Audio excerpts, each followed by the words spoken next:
what I'd like to talk about for the next 45 minutes or so is a lesson in history, a lesson in the complexity of innovation in halacha, and a lesson in what happens when there's a compelling factor, a compelling reason to go in a certain direction.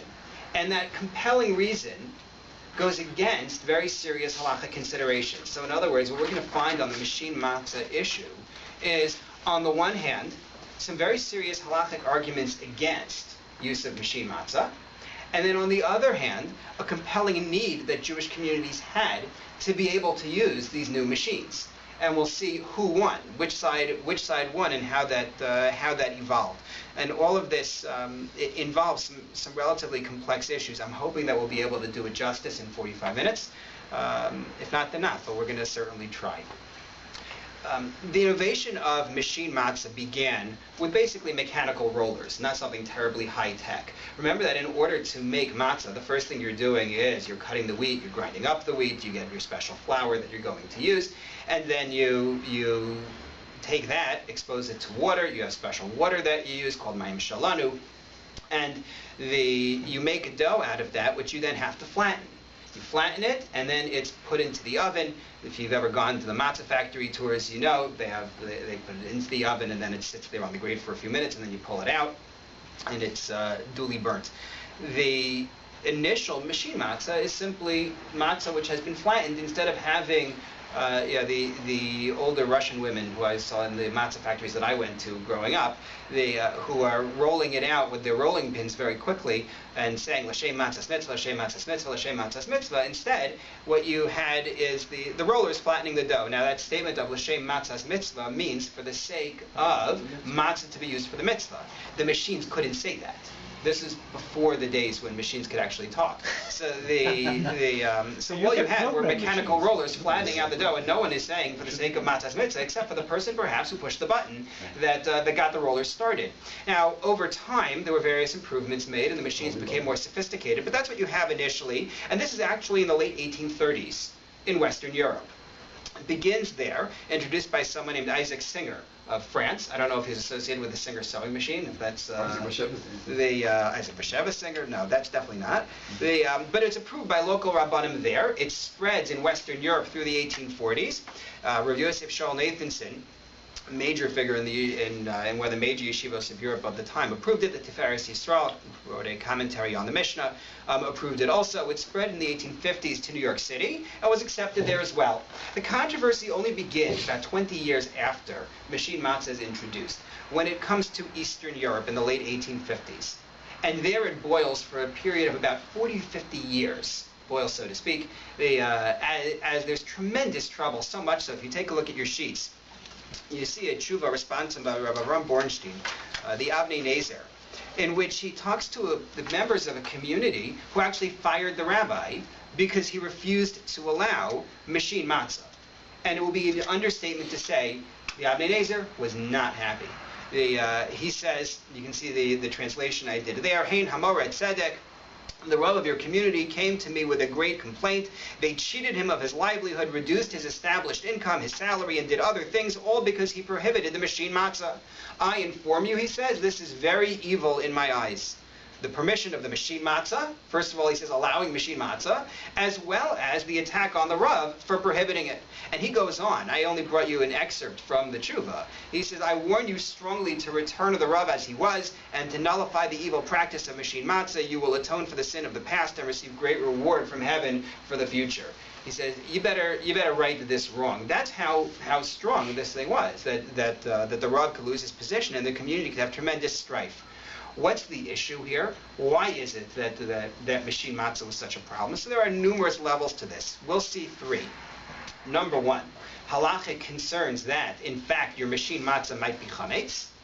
Number two, a concern that it might be eligible as matzah, but not for the Seder, for reasons we'll discuss. And number three, meta-halachic concerns that aren't about the halachos of making matzah and concerns for chametz and the like, but greater issues which surround the production of matzah and affect Jewish communities. Despite these three categories of concerns, machine matzah appealed for several reasons. Among them, it's cheap, right? You didn't have to hire all those workers. In the beginning, you're replacing the ones who are doing the rolling. But eventually, you're replacing human beings for much of the process. Like all mechanization, it ultimately becomes cheaper. That's number one. Number two, they had great difficulty finding good workers, finding people who could actually do a good job with the matzah from a halachic perspective. We're going to find that the Ksav Sofer was a major defender of this. The Ksav Sofer was the son of Rav Moshe Sofer, the Chasam Sofer. The Chasam Sofer was known as the Rav in Pressburg in the beginning of the 19th century as somebody who took strong stances against innovation in Jewish practices. He felt that many of the innovations were introduced improperly, with an improper understanding of tradition or with improper motives. And his son was very much along those lines, but he accepted and defended the machine matzah because he says, you know what? I can't find good, pious workers who are going to do a good job. And so I need this. So he becomes a strong defender for that reason. And there were some very interesting results of the innovation of machines as well. For example, what's the standard shape for matzah? Square for machine matzah. Yeah. That's not the way it was until then. Until then, you rolled out round matzah, right? You take a piece of dough, you roll it out with your rolling pin, you know that it's going to be round. It was always round matzah. But with the machines, you couldn't do it. The machines had to have square matzah. Why? Because the way it works, when you more do efficient the on the tray. it fit on the tray where it was rolled out and cut. It was done as a square. If you did it as a round one, then you had fragments of dough from the edges, and that could become chametz. So in order to avoid crumbs and the like, and you didn't want to slice it up, you actually ended up with square matzah. It also impacted on other debates about mechanization, such as the strings for tzitzis. Can you have them machine spun instead of having it hand done? This debate about the matzah became sort of a template for other debates within halacha. So let's get started on this specific Back to the concerns. intent issue and Yes, correct. So the first concern is that maybe this is actually not matzah at all. Maybe it's actually chametz. If you take a look on your sheet, source number 2. It's a Gemara in Pesachim. I brought the Hebrew as well, but I'm going to read out loud in the English. All agree that one may not knead the matzah dough in lukewarm water. Okay, the matzah dough has to be cold water. The concern is that warmth will increase the likelihood that the dough will become chametz. And the Gemara asks, why is this different from flour offerings, the ones that were brought in the Beis HaMikdash in the temple, which were also supposed to be matzah, by and large? So he says, why is this different from flour offerings, where we learn all flour offerings may be kneaded in lukewarm water, and we guard them lest they become leaven? He says, I don't understand. When it comes to the Beis HaMikdash, the temple, you're allowed to knead your offerings in lukewarm water. Why is it that when it comes to matzah for Pesach, you're not allowed to do that? What's the difference? So the answer is, if we say this regarding those who are energetic, will we say it with those who are not energetic? Meaning, when you're making the matzah that they're using in the Beis HaMikdash, you have the Kohanim working on it in the Beis HaMikdash, taking extreme care to be sure that they're going to do everything right, do everything on time, and nothing is going to become chametz. However, matzah for Pesach, everybody makes. It wasn't historically the way it is today, where everybody goes to 5 or 6 factories, or fewer perhaps, and there everything is taken care of on their behalf. You're making your own matzah. And so the concern that the Gemara expresses is, not everybody is that careful. Not everybody is that precise. And that's a point that the Gemara makes not about machines, but makes about the use of lukewarm water when you knead the dough. So Rav Shlomo Kluger was a major opponent of the introduction of machine matzah. And he said the same concern applies here. Take a look at source number 3, please. A piece of three major responsa that he wrote on the topic. He wrote, there will be a need for extra care with machine matzah. First, because who knows whether being worked by a machine prevents fermentation. One concern he has is, we are taught by tradition that when you work dough with your hands, so as long as you're working it physically, you're slowing down the fermentation process. The dough needs to sit quietly in order for it to really rise. So he says, maybe though, when it's worked by a machine, that doesn't slow down fermentation the way work with your hands would. Number 1. We have only found in the authorities that hand working does so. Who can gauge this natural phenomenon? And even should it prevent fermentation, still, since the machine makes square matzah and crumbs remain, that's his own point, and there will be a need to eliminate the crumbs to keep them from being mixed into the matzah. This will require extra care. His ultimate point is that you have to be concerned about the possibility that when you make the matzah using a machine, people are not going to be careful enough. He writes that wheat kernels get mixed in when you make the matzah. He says, I've been overseeing the preparation of matzah for 50 years. So says Rav Shlomo Kluger. And he says, I see that wheat kernels get mixed in. He says, it's certainly going to happen with the machines. You need extra care, and people just aren't careful enough.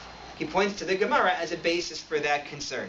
That's number one. Number two, there's a concern about cleaning the machine properly. The Divrei Chaim, Rav Chaim Halberstam, the Rebbe of Sanz, argued, based on the reports that he had heard, that you can't clean the machines properly. If you take a look at source number 4, he says it is sufficient to prohibit this based upon what Rabbi Mordechai Zev wrote. This is the one who had observed what happened, that he personally saw that it is impossible to scrape off the stuck on a dough properly.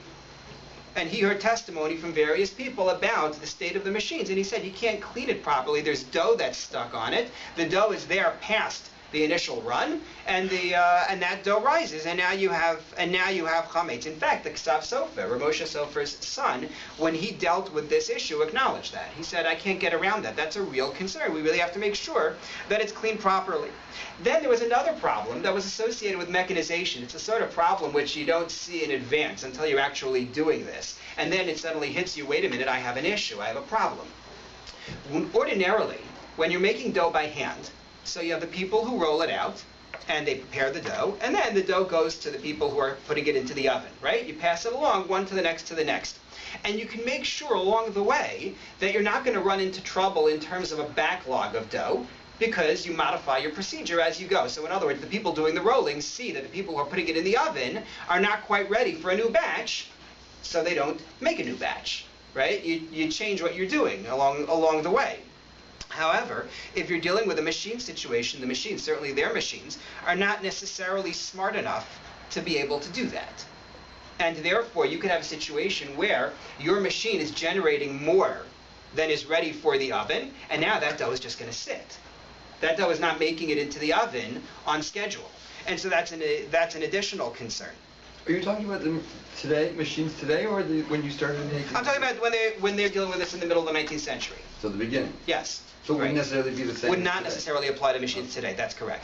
What we're dealing with today is a system that's had 150 years to evolve. Okay. Yes. So what a little not quite understanding here is like, so when rabbis bring down this sort of understanding to their communities, isn't there's with various halakha, once we have a tradition that this is brought down, later rabbis can't change things. So even though the machines now are better, why aren't we following the tradition of what they did? Because today it seems like we never change anything from rabbis of the past, right? Right. So it depends largely on what the argument was initially. Mm-hmm. In other words, where the argument initially was this technology doesn't do a good job, the argument can then be, but this technology is different, and therefore there's reason to overturn it.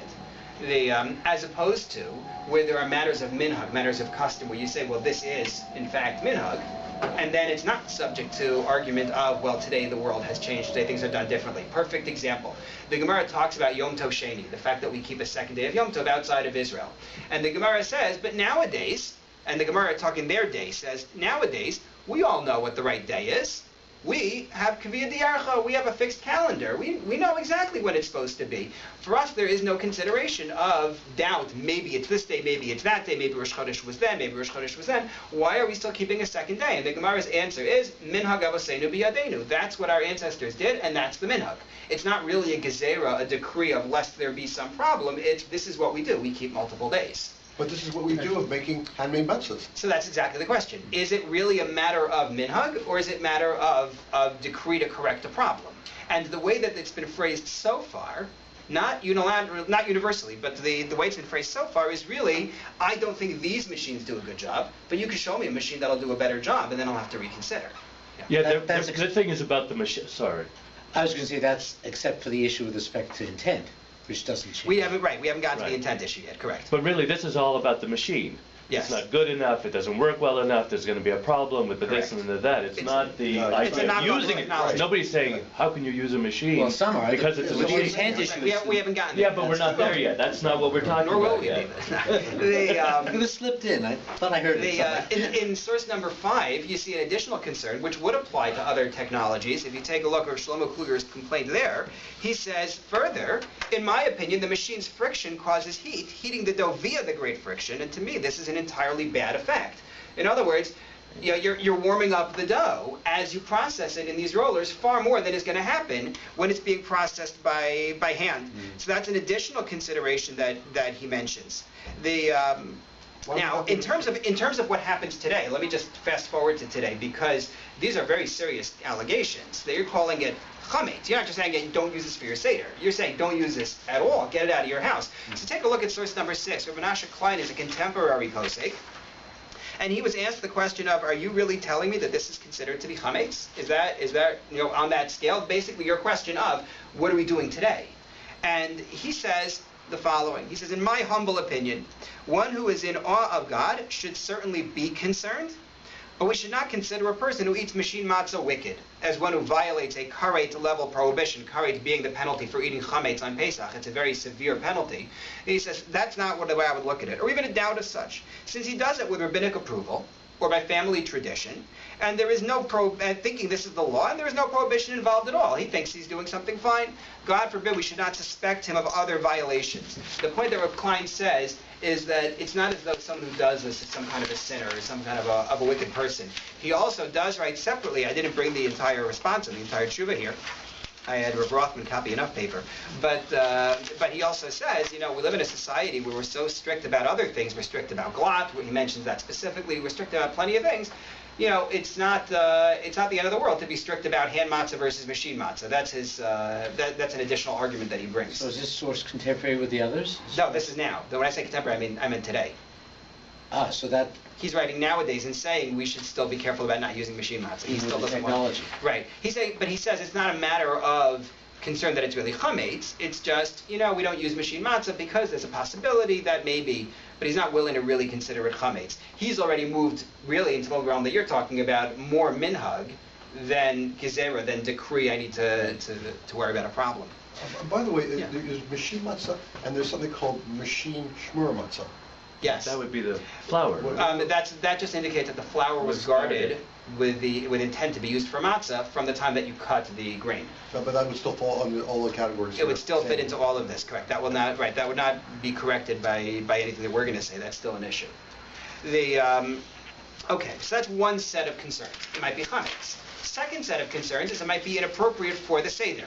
The rule for the Seder is that we require matzah that has been shamur, guarded, matzah shmura, lishma, has to be guarded with intent for the mitzvah. If you take a look at source number 7, the Gemara in Pesachim says, the Torah says, ushmartem es hamatzos, you shall guard the matzah, and that means matzah which is guarded for the sake of matzah. There has to be intent to use this matzah for the mitzvah. And the problem is, your machine isn't thinking about the mitzvah. Even if it's shamur, it's guarded from chametz, it's still not being processed with proper intent. The argument against that is that intent isn't so clear-cut. Take a look, please, at source number 8. This is a Rashba. Rosh Hashanah ben Aderet is writing a good 400 years before you had machines available to make matzah. And look at what he has to say about the issue of mitzvot for which you can use a shaliach, a proxy, and mitzvot for which you may not use a shaliach, you may not use a proxy. And he says, our master, he's quoting the Ri, one of the authors of the Tosfot, grandson of Rashi. He says, our master explained that if something may be performed by a proxy, for a certain mitzvah, you're able to use somebody else to actually perform an action, and that will be good for you, then having someone stand over him is like using the intent of that person and the actor is his proxy. In other words, let's take I'm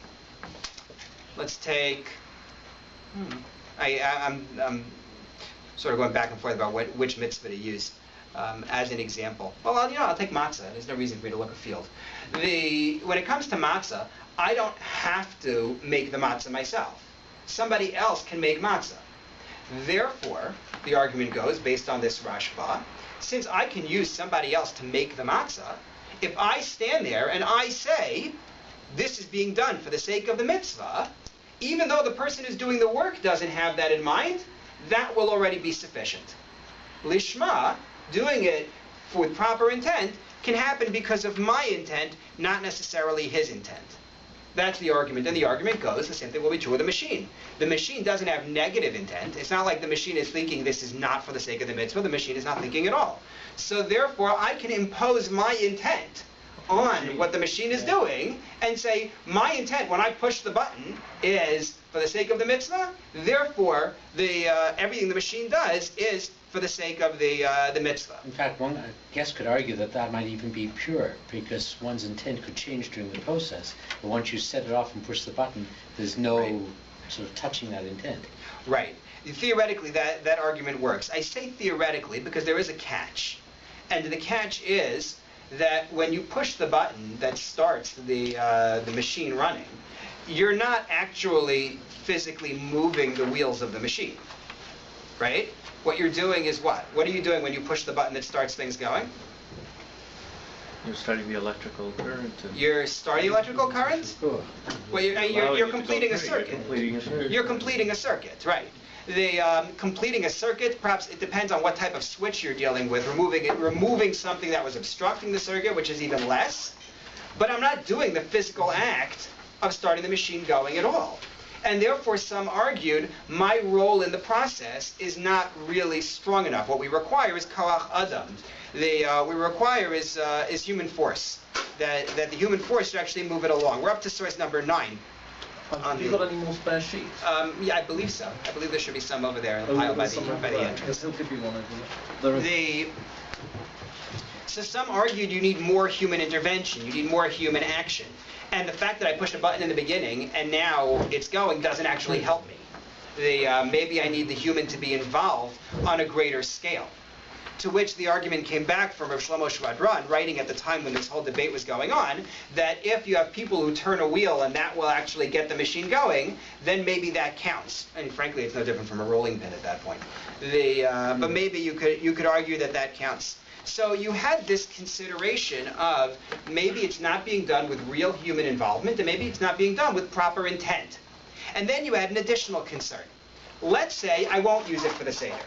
For the Seder, I will get hand shmura matzah. I'll just use this the rest of Pesach, leaving aside the concerns that we already mentioned, that maybe it's going to be chametz, right? Leaving that on the side. So maybe I'll just use it for the rest of Pesach, that's all. So Rav Shlomo Kluger said that doesn't work either. Rav Shlomo Kluger said, even if I'll be careful not to use it for the Seder, not everyone is going to know that. How many people read the instructions on the side of the box and are going to pay attention to that, right? It's one of the running debates regarding egg matzah, when it says on the side not to be used by other than for people who are aged, infirm, the very young, whatever it is. And then the concern is always, well, how many people are actually reading that and being careful with that? It's a big issue in Israel when you see products that say kosher lepesach laochle kitniot, right? It's kosher for Pesach if you eat kitnios on Pesach. But plenty of people buy it and aren't careful about it, or all year round. Kosher for those who eat gelatin. And, well, how many people are actually reading the box that carefully to say, well, I'm a gelatin eater or I'm not a gelatin eater? Right, that's coming also. So the concern that Rav Shlomo Kluger expresses is maybe we should ban it all through Pesach because you can't use it for the Seder. To which the Maharsham, Rav Shlomo Shvadran, came back and said, absolutely not. We don't add to existing decrees. That's his stance. I know that there are cynics and skeptics on this point, but take a look at source number 10, an example of this. Regarding Rabbi Abba and Rabbi Ilah, or as they're known in the Yerushalmi, Rabbi Ba and Rabbi Ilah. The rule is that you're not supposed to plant produce 30 days before the Shemitah year, before the sabbatical year begins. So regarding the case of somebody who actually did plant, that's a rabbinic consideration. And Rabbi Ba and Rabbi Ilah were sitting in Sur in Tyre when such a case came before them, and Rabbi Ilah ruled that the produce should be thrown out. They went out and heard Rabbi Yosa and Rabbi Yitzchak ben Bar Tavlaya saying, in the name of Rabbi Elazar, we do not add new elements to decrees. Meaning, the fact that this is not eligible for use at the Seder doesn't mean we're going to ban it all through Pesach. If it's not usable for the Seder, that's it. We don't use it for the Seder. That's the Maharsham, Rav Shlomo Shvadran's answer to this concern. There's more we can say on that, but I'm going to jump now to a new category. We've already seen two categories of problems. One category of problems is maybe it's going to be chametz, because the machine accelerates the fermentation process, because you can't clean the machine properly, because there are crumbs that get into the process, there might be wheat kernels in there. We've seen concerns that maybe it's just not good for the Seder, because of improper intent or inadequate involvement by human beings. There's a whole other category of meta issues that go beyond matzah itself. Remember I mentioned in the beginning that this was initially accepted in Western Europe and in the United States before it went to Eastern Europe and it met opposition. This is 1850s. What's going on? What's sweeping from Western Europe to Eastern Europe at that time? The Haskalah. Very good. The Jewish Enlightenment is moving from Western Europe over to Eastern Europe. But that's actually, Haskalah had done it a little earlier, I should say. What really is going on at that point is reform, which is a separate movement and has its own issues. It starts in Germany and also moves its way east. So, thank you. Excellent. Machine made though. You could tell. Yeah. Square. No, I was going to say about the wheat kernels, but you're right. So the Haskalah has already swept through. The reform is now sweeping through, and there's a lot of concern that this is some kind of newfangled innovation by people who are trying to change things in general. And so Rav Shlomo Kluger writes in his tshuva, in one of his tshuvas, his third tshuva, on his third response on the topic, he says, in this generation, kol hamosif goreya. He says, in this generation, anybody who adds is actually detracting, is actually subtracting. Similarly, Reb Chaim of Sanz, writing in his Divrei Chaim, said you can't use a steam mill to grind wheat into flour. Initially, there was concern if you use a steam mill, steam is powering it, you're adding moisture to the process. They did tests and it showed that it wasn't so, that it neither warmed nor moistened the flour, but he was still against it. He said, you're introducing something new. This is not a time when we can afford to introduce new things, because even if this is legit, who can tell the difference between this community, which is now using a new way to make matzah, and this community, which has decided to eliminate part of the davening or convert the davening over into German or whatever else? This is not the time for us to introduce that. Where is this going to lead? Especially because there was a concern for the possibility that your machine may not be like everybody else's machine. Remember that this is not an age of the assembly line. This is an age where each community is going to cobble together its own machine. And so one of the considerations that comes up is consideration that your machine may be good, but the one they start in this city is not going to be good. If you take a look at the story of Srike Baisus in source number 12, there's a great baker named Bothus, like the Bothusians perhaps, but Baitus was a big, major family in Yerushalayim around the period of the end of the second Beis HaMikdash. If you remember Marta Bas Baisus in the Gemara, Marta Bas Baisus means a matron, a very wealthy woman from the family of the Bothusians. So, Rav Yehuda said, Bothus the son of Zonin asked this of the sages. We're at source number 12. Why did they say one may not make decorated cakes on Pesach? Right? I want to apply my trade. They replied, because women tarry in making them, and they become chametz. Because when women make these srikin, these decorated cakes at home, it takes a while to do the decorating, and the result is it doesn't get baked properly, and you end up with chametz on Pesach. He said, we can make them in a mold and establish them directly. I'm a baker. I have molds in my bakery, and I can just do it myself. Not molds. Right. To which they replied, will people then say all such cakes are oops, that word is wrong. Will people say that all such cakes are prohibited, but both this is cakes are permitted? I did it right there. I just changed prohibited to permitted. Right. He says, are people going to say that you're not allowed to make this, but if you get them there, they're kosher? No. Everyone's going to assume, since he has those cakes, anybody can make those cakes. People aren't going to think about the fact that he made it in a mold and others did not. Similarly, in my town, they're going to get a machine and it's going to be fine. But in the next town over, their machine is not as well maintained. Now what are you going to do? Now you have a problem. And so that was an argument that was brought, again, as to where this could lead. But you have that with handmade too, because some people are more careful, other people are, Exactly. 100%. We're getting to that. Another argument, this is a fascinating one, was an argument of economics. Rav Shlomo Kluger made this point. Take a look at source 13. If Purim occurs on Shabbos, right, we don't read the Megillah on Shabbos. Classic explanation, the Gezerah of Rabbah, because of concern that people might carry the Megillah to go to somebody to learn how to read the Megillah. But take a look at this answer given in the Gemara Megillah as to why we don't read the Megillah on Shabbos. Why don't we read the Megillah on Shabbos? Rav Yosef explained, because the eyes of the needy are raised toward the Megillah reading. Meaning, people who wanted to get Matanos Levyonim, they wanted to get stuck on Purim, would go to the shul for Megillah reading, and that way people would take care of 2 mitzvahs at once. They would take care of hearing Megillah, and they would also give to the poor. But if you're going to do your Megillah reading on Shabbos, then people can't give the Matanos Levyonim at that point, and now the paupers are going to have to go around to people's houses, and it's very hard to get to everybody's house in order to collect Matanos Levyonim. So they hadn't yet streamlined the whole envelope process. So the concern that the concern that Rosh Shlomo Kluger has is we hire needy people to take care of making the matzah for Pesach. This is parnasa for them. Now you're going to throw them out of jobs because they're going to be out of work because their jobs have been outsourced to the machines. That's a bigger societal problem. That was yes, a much bigger all of problem. society was arguing that. Right. To which it's funny, Rabbi Yosef Shaul Nathanson, who I mentioned earlier, was one of those to approve the use of the machines. Answered, sorry, this is a mitzvah. It's a ritual mitzvah. This is not a means of tzedakah. He says, by your logic, we shouldn't use printing presses to produce Sfarim. We should hire poor people so they can write out the Sfarim on cloth. He says that's just not the way it works. We have to support the Aniyim without a doubt, but it doesn't mean that we cheapen the mitzvah. If it turns out we can do the mitzvah better with machines, then we're going to do the mitzvah with machines. But if we could write a Torah scroll with a machine, and it would be a better, more there wouldn't be a need for corrections because it would do it automatically, then why wouldn't we do that then? So that's one of those issues that brings us back to Lishma, whether it's done with proper intent. So you stand over the machine and you say this. So that's one of the ways in which say. machine matzah came into. I mentioned the tzitzis one, but you're right. It comes into the issue of writing tefillin, writing a mezuzah, and so on. Right.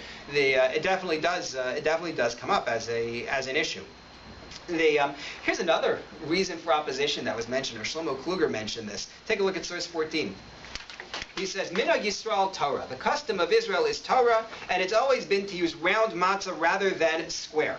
And now the matzah is square. How can you tell me I'm not going to have round matzah anymore? Round matzah is the minhag. And it sounds odd, but the Mekubalim actually came up with explanations for what is special about round matzah. Yeah, there's symbolism to the round matzah. But he says you're going to change the minhag. So the meta objection. Will they ever perfectly round though? Sorry? They will never perfectly round. Well, as round as they're going to be.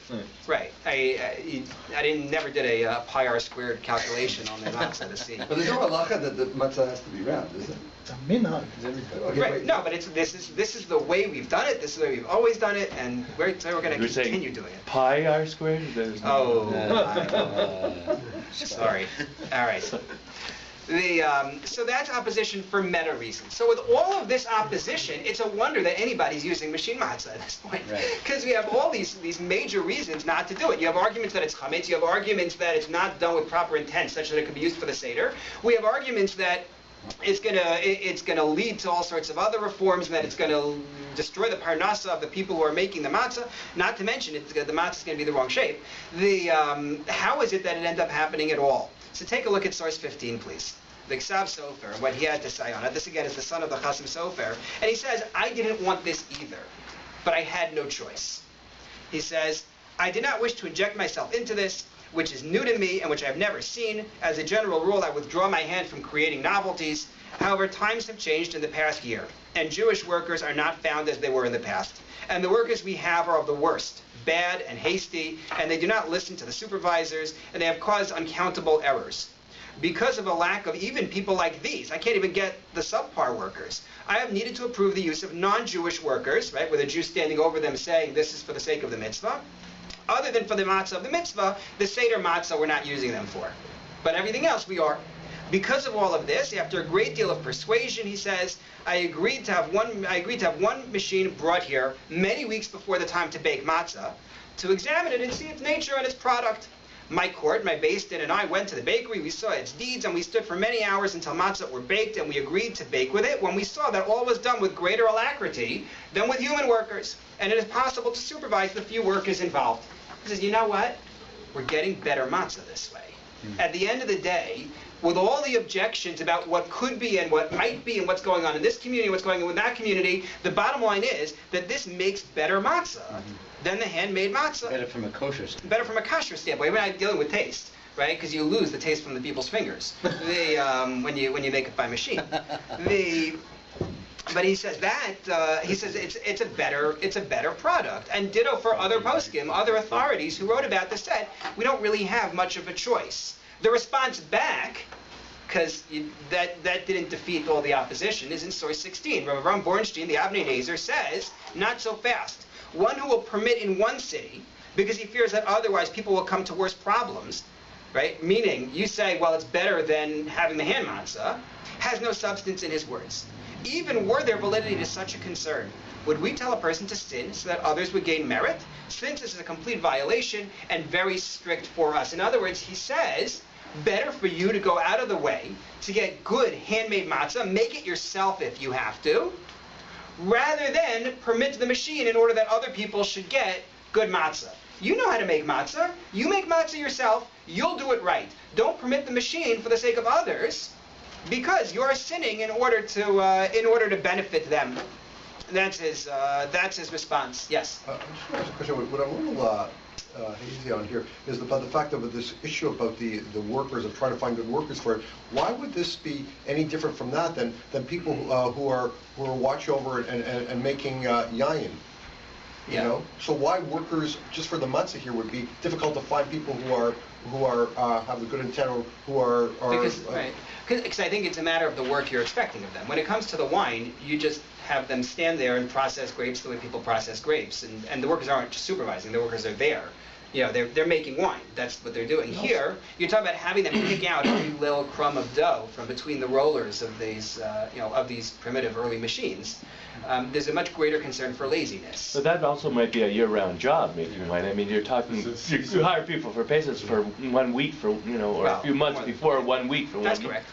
So that's a reason to say that it would be less likely or more likely to get the workers. What do you mean by that? Less experienced. They're not going to be as... They're less trained. That's interesting. I think the opposite. I think they would be more because they don't have to concentrate for a week. They don't have to be able no, but when this is your full-time year-round job of making wine, you're professional. I mean, you're a professional. You could really argue both ways. You could also argue that these are people who couldn't find regular employment. That's why they're available to do this. You may not be able to get the people who can actually hold a regular job. No, I don't think that is a good point. No, I mean, you're talking about the type of labor that maybe you're not going to get the people who are able, even physically able, to do the job well. That may be an additional concern. The issue is a complex issue. We have till what time? Just want to make sure I don't go over. 3 or 4 minutes before 11. Okay, good. Thank you. This is a very tough issue to handle. This issue of, well, we need it. If you take a look on your sheet, and actually hold up on that. Rav Shlomo Kluger continued to express opposition, saying the fact that they have bad workers in Germany doesn't mean we should permit this in Poland. Mm-hmm. He says, let them use it there. That's their problem, but we don't need to permit this here. And if they're going to say in Germany, well, we don't want to use it because in Poland they're not using it, I say that's their problem. That's not my problem in Poland. I'm going to do what I'm going to do, what's right for my community. The argument by some was, you shouldn't be lenient in order to avoid something worse necessarily. In other words, well, let's take a look at number 17 rather than say it outside. This is from Rabbi Yisrael Isserlein, the Trumas Hadeshen, dealing with a thorny problem that rabbis have always had to deal with. The concern of, if I am strict with somebody, if I rebuke somebody, maybe it's going to push him away. Maybe it's going to make him less likely to follow things. Mm-hmm. So the concern here with the machine matzah was, if we don't permit people to use the machine matzah, then they may do it anyway. They're going to do it anyway, but without our supervision, without our approval. But it's going to happen. So the argument in response to that is, take a look at this letter from the Trumas Hadeshen. The letter of the Trumas Hadeshen is old. It's a good 500 years before this debate, but it's cited for this purpose. He says, many years ago I found that Rav Mendel demonstrated based on Kiddushin 72a, in which Rabbeinu HaKadosh stated prophetically upon his death that Rabbi Acha bar Oshia had excommunicated certain people and they left Judaism. Rabbeinu HaKadosh, when he is dying, the Gemara says various things, and one of them is that Rabbi Acha bar Oshia excommunicated certain people and they left Judaism altogether. So he says, this is difficult. What did the Gemara teach us with this passage? What was he saying? Why did Rabbeinu HaKadosh prophesy this? It is to teach us that even if the sages believe that as a result of excommunicating someone he will travel an improper path, they should not relent from following the law. Which is the exact opposite of what I would have drawn from that Gemara. I would have looked at that Gemara and said he was criticizing him. He was saying, look, you drove those people away. He says, no, it's saying he knew it would drive them away and he was right for doing it. This is a major debate. This is a major, major debate. But that's what he sees. He says it's trying to tell you sometimes you have to lay down the law. And that was the argument that was presented here. There's another argument. This is a classic, and those who were here for the Gebrach's discussion will really appreciate this. The issue that's called la'az. La'az, as it's used in this discussion, refers to slander, saying negative things. The source in number 18, it's a Gemara in Gittin. Bar Hedja wanted to be approved to deliver Gittin. Right? He wanted a license to become a delivery person for bills of divorce. Not because that gave him tremendous emotional satisfaction, nor was he single necessarily and looking for possibilities. But I think economically, you took this on as a job. So he needs to get certified. He came to Rabbi Achi, the official who was responsible for Gittin, who told him, you must be present for the writing of every letter of the get. He then came to Rabbi Ami and Rabbi Asi, who told him, you need not do so. Don't require that. And if you should say, I will practice stringently, you know what? I'm going to become known as the delivery person because I go and make sure that I'm there for the writing of every letter. You would slander earlier Gittin. You know what's going to happen? People are going to say, well, when they did my get, they didn't do that. Maybe there's something wrong with mine. When people take on excess stringencies, it causes other people to look bad. Right, when you're glad you feel you're eating non-kosher. Right. Or maybe there's something brings wrong about with a doubt. Right. But didn't he make a big mistake here by going to a second Rav to get an opinion when he went to the first Rav he should have listened to? Right. So that's a very good question. What was he doing? Yeah. The answer may be that he wasn't actually looking for another opinion. This may have been unsolicited. In other words, he went to their community for the writing of a get, and he said, I'm going to sit here, and they said to him, what are you doing? It doesn't necessarily mean that he actually was soliciting their opinion on the practice. But that's the argument that's brought here regarding this. If you're going to tell me that my machine matzahs are no good, you're going to cause everybody to say those who eat machine matzah are not keeping kosher. That's what you're going to say, that people are violating Pesach, or at least they're not fulfilling it at the Seder. Look what you're going to cause if you introduce that in our community, that they shouldn't be using machine matzah. To which Rav Chaim of Sanz writes in source number 19, he says that's not true, for various reasons. Number one, he says, regarding the concern for slandering people of other lands who permit this, there certainly is no concern. One may be strict. For if the only concern is that people will say that those others are not that careful in the matter, there is more reason to be strict. He says just the opposite. There's real reason to be strict about this. It's not that they're going to look bad because they're doing it. They should look bad. Regarding the get, it was a kosher get when you didn't do your chumrah. But I think they're wrong for using the machine matzah. Yes, let there be laws. Let them look bad, he says. Second, there is no slander regarding a matter of inaction because there are many reasons why one might not bake with a machine. Right? He says the truth of the matter is there are lots of reasons not to bake with a machine. I'm sorry. In other words, when people come to my community and they say we don't use machine matzah, it doesn't necessarily mean we believe it's chametz. Maybe we didn't have a machine available. Maybe it was too expensive for our community. Maybe our machine broke down. There are all sorts of reasons. Third, he says, the concern for la'az that we mentioned regarding get, maybe that's because that can lead to issues of a mamzer. Maybe that's unique to mamzer discussions. And then he continues. I brought you the translation here, but I want to make sure to wrap up in time. He goes back to his first point, which is, let there be laws. That's okay. If it's going to make people look bad, let them look bad. They deserve it because they're using this matzah, which I personally, he says, believe is inappropriate. So for that reason, he says, let him not use this machine matzah. So again, the three primary points here are concerned that the machines are not easily cleaned, right? And therefore, you might be dealing with chametz, or the machine heats it up because of the friction and so on. The other issues that we mentioned, the backlog of dough, if in the early stages you prepare more dough and it's not ready to go in the oven yet.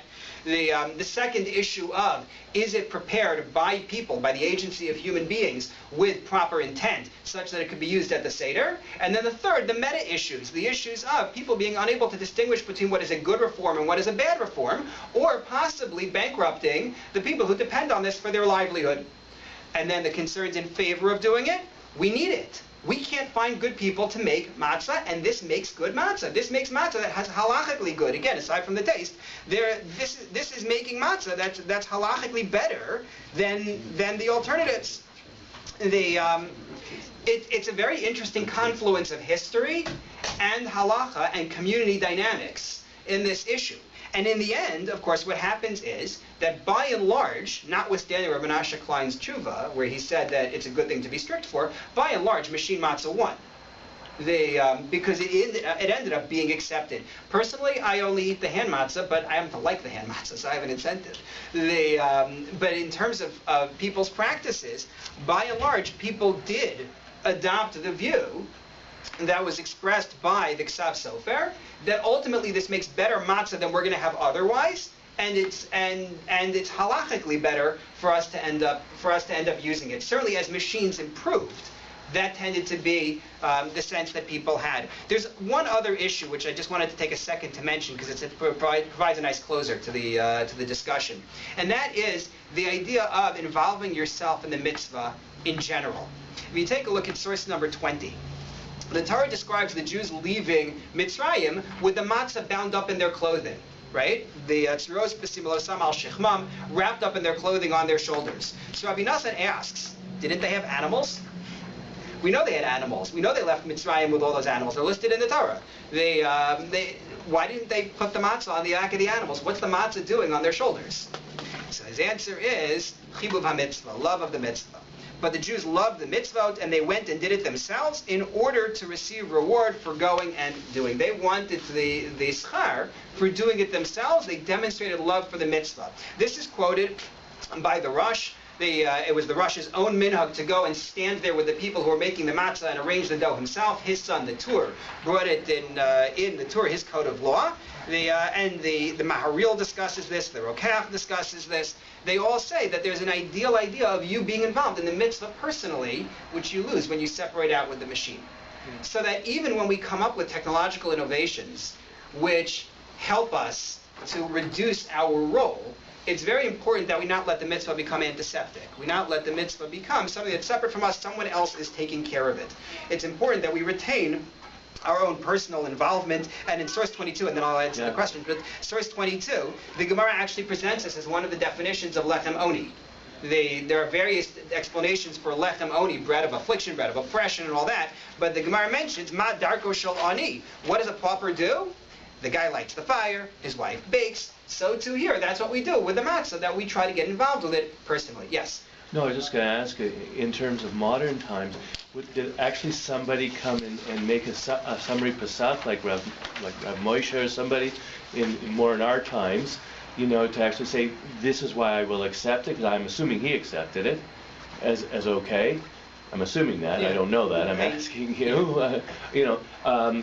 So did he come and kind of right? So put a finishing frame around the picture? Right. So basically, what happened was, someone like him. But as companies sprang up and they requested hashgacha, it became the province of the hashgacha agency to inspect it and to issue a letter saying, we've inspected this and we're there, we're supervising, and we watch to make sure that it's all done properly, which frankly happens with the hand ones also. Right. That at the hand matzah bakeries also. And often you'll see individual groups that will come in and bake their own with their own mashgichim watching, precisely for this concern. Right. So it went from becoming a referendum on a technology to a referendum really on each narrow specific application, this use of it, that use of it. It isn't really about machine versus hand anymore, as it is this one, and this one. So does anyone come down on the other side of the spectrum and say, actually handmade matzah is actually problematic, and so you should go machine matzah because of all the problems, and we advise you better not to use? Right. I could see the argument theoretically. I'm not familiar with anyone who says that today. But I could definitely see someone presenting that argument. Absolutely. It could certainly happen. We tend to be very confident in our technology, probably too confident in our technology. I was listening when David presented the shiur on Kitnios. I can't tell you how many times I have opened up a box of cereal or other things and found things in there that didn't belong, right? From some other line in the same factory, or things that were just inexplicable. What in the world is this doing in there? And it's there. And you sometimes see recalls as a result of things like that. I don't think that we should be so confident as to say that when I get my rice, it's not going to have a wheat kernel in it. It depends, obviously, on how the harvesting is done and how the plant is run and what lines are going on in the plant. But as someone who was involved in industrial kashrus for quite a few years, it's not so simple and not so straightforward. But the same problem in a straightforward. hand factory, too. Things can get in. Right, but if it's a dedicated hand factory, this is where you make matzah, you have less of a concern than when you have plants where they run multiple lines, and they say, well, the equipment is not compatible.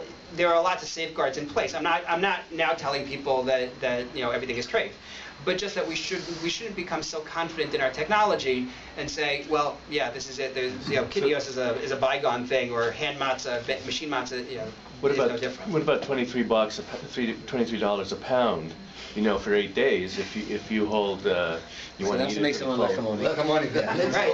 If you were lechamoni in the beginning, you are by the end. No, you know only. Right.